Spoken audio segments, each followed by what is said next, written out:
hi, good morning, and welcome to our chemistry class. I hope you're all fine, and I hope that you're all preparing for the public examination. So, my dear children, the exam has been postponed, so you're having lot of time for the revision. So, kindly follow the revision schedule and try to prepare, try to score more marks. All the best, my dear children. So last class we started about the group 14 elements. So already you know the group 14 is nothing but the carbon group, and it contains the elements of carbon, silicon, germanium, tin and lead, and the physical properties were discussed in the last class. So this class I am going to start with catenation. So what is catenation? Already you know. That is in the introduction of organic chemistry, already you studied in 11th standard. So catenation is nothing but it is the ability of an element to form chain of atoms. Simply we can say that the self-linking property of an element is called as catenation. That is, one element, it combines with the same element and it should form a long chain of compounds. That property is called as catenation. Now let us see what are the conditions required necessary for the catenation. First one is that the valency of that element should be greater than or it should be equal to 2. So once it has more valency, then it can able to form more bonds. So that is very, very necessary. Then that element should have the ability to bond with itself. For example, if you take the carbon compounds, carbon can easily form a compound. It forms a chain with the another carbon atoms. So carbon can easily link with more number of carbon atoms. Okay. So the element should have the ability to bond with itself. Then the self bond must be very strong. If it is not strong, means that it can easily break. So once it break, it can't able to form the compounds. It can't able to form the chain products. Then the kinetic inertness of catenated compound towards other molecules. Then the catenated compound should have the property of kinetic inertness. It should not be active towards other molecules. So these are all the necessary conditions for catenation. So carbon can easily form other compounds with itself and with other elements such as hydrogen, oxygen, nitrogen, sulfur and halogens. Next topic is the allotropes of carbon. So what is allotrope? Allotrope is nothing but the more physical forms of an element is called as the allotropes. So carbon exists in many allotropic forms. In that, graphite and diamond is the most common one. Already studied in 10th standard itself. And moreover, the other important allotropes of carbon are graphene, fullerene and carbon nanotubes. So these are all the allotropes of carbon. So let me explain clearly and detailedly one by one. First, we'll see about graphite. So graphite is the most stable form of carbon at normal temperature and pressure. I hope you have all seen the graphite. You know already it was very soft and it can able to conduct electricity. And it is composed of, you just see the picture, it composed of flat two-dimensional sheets of carbon atoms. See the picture, there are sheets and that sheets are linked together by van der Waals force of attraction. So this is the structure of graphite. Each just see the picture once again. There is a hexagonal net shape. So in that it contains carbon atoms. So that carbon is sp2 hybridized and the bond length of one carbon to the other carbon, that is Cc bond length is 1.41 Armstrong, and this Armstrong it is closed to the bond length of benzene, which is 1.40 Armstrong. So in this You just see the picture very close. Each carbon atom is linked with 3 other carbon atoms. Okay, so it contains 3 sigma bonds are there. So already you know the valency of carbon is 4. So in that 3 was involved in the bonding and it forms the sigma bonds. And remaining 1 electron is there. And that 4th electron present in the unhybridized p orbital, it forms a pi bond. And these pi electrons, that are responsible for the electrical conductivity and that are delocalized over the entire sheet. You just see the picture once again. So in that, the benzene rings are closely joined together one by one. So each carbon is linked with 3 carbon atoms. The remaining one, it contains the free electrons. That free electrons is responsible for the conduction of electricity.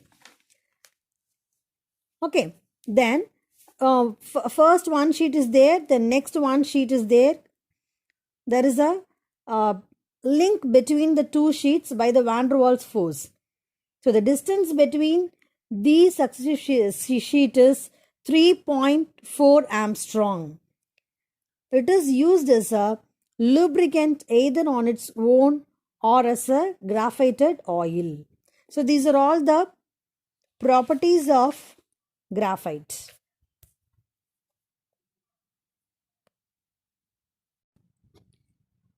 Okay, the next topic is diamond. So already you know diamond is very, very hard and unlike graphite, it was very hot. And here the carbon atoms of diamond are sp3 hybridization. And here each carbon atom is bonded to 4 other carbon atoms and it formed sigma bonds. And the carbon-carbon bond length is 1.54 Armstrong. So that is the reason for the tetrahedral arrangement.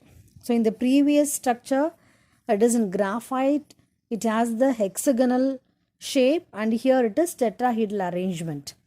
So there is no free electrons in diamond. So therefore there is no conduction of electricity.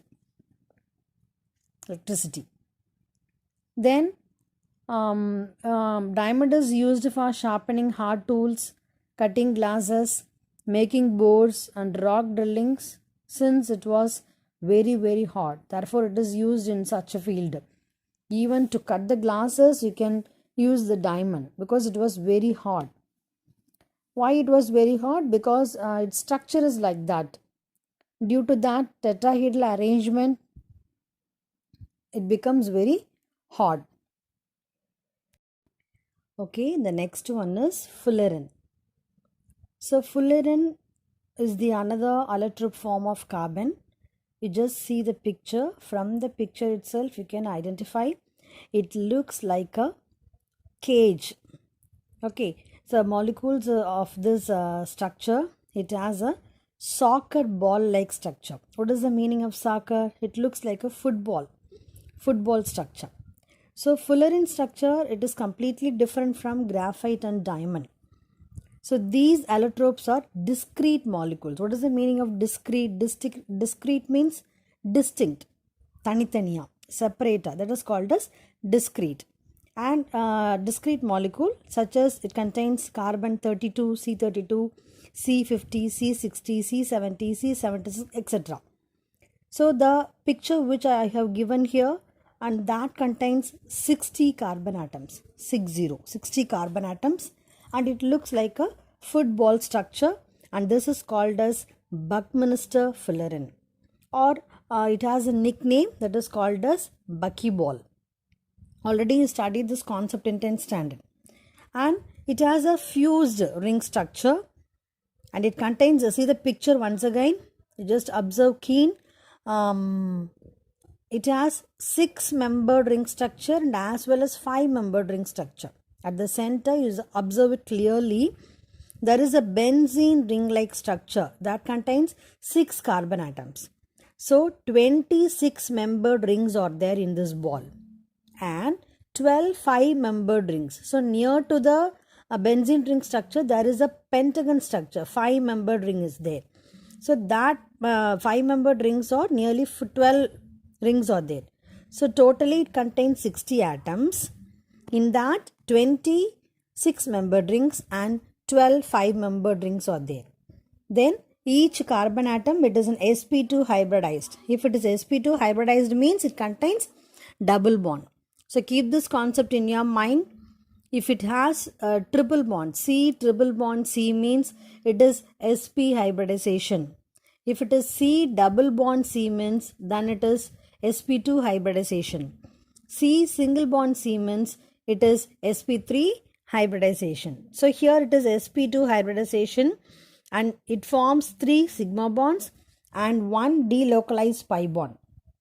And here it has the aromatic character, and the bond distance is C bond C is 1.44 Armstrong and C double bond C is 1.38 Armstrong. So this is the structure of fullerene. Next one is the carbon nanotubes. See the picture. This is the recently discovered allotropes, nanotubes. It looks like a graphite structure, but in graphite layers are there and that layers are connected by the interval forces. But here once you join the two ends of the graphite layer, it looks like a nanotubes. Along the axis, these nanotubes are stronger than the steel and it conducts the electricity also. So it has various wide application in nanoscale electronics, the electronics department. Then catalysis, polymers, and in medicine, these carbon nanotubes are used. It looks like a tube-like structure. And here also it contains the benzene ring structure, and each carbon atom is linked with 3 other carbon atoms. Are you clear? More or less, it is similar to the graphite structure, but here the ends are joined together, so therefore it looks like a tube. This is called as the carbon nanotubes. Next one is the structure of graphene. See the picture. The graphene is the another allotropic form, and it looks like a planar sheet, single planar sheet, and here the carbon is sp2 hybridized. So if it is sp2 hybridized means you know that it contains one double bond. Okay, and at this pack it looks like a honeycomb crystal lattice, like a honeycomb structure. And the தேன் கூடில் இருக்கிற structure பார்த்தீங்கன்னா ஒரு hexagon shape இருக்கும், இதே மாதிரி தான் இருக்கும். Okay, but கொஞ்சம் க்ளோஸ்டாக இருக்கும். So it looks like a honeycomb crystal structure. This is sp2 hybridized carbon, and this is the another allotropic form of carbon. Yeah.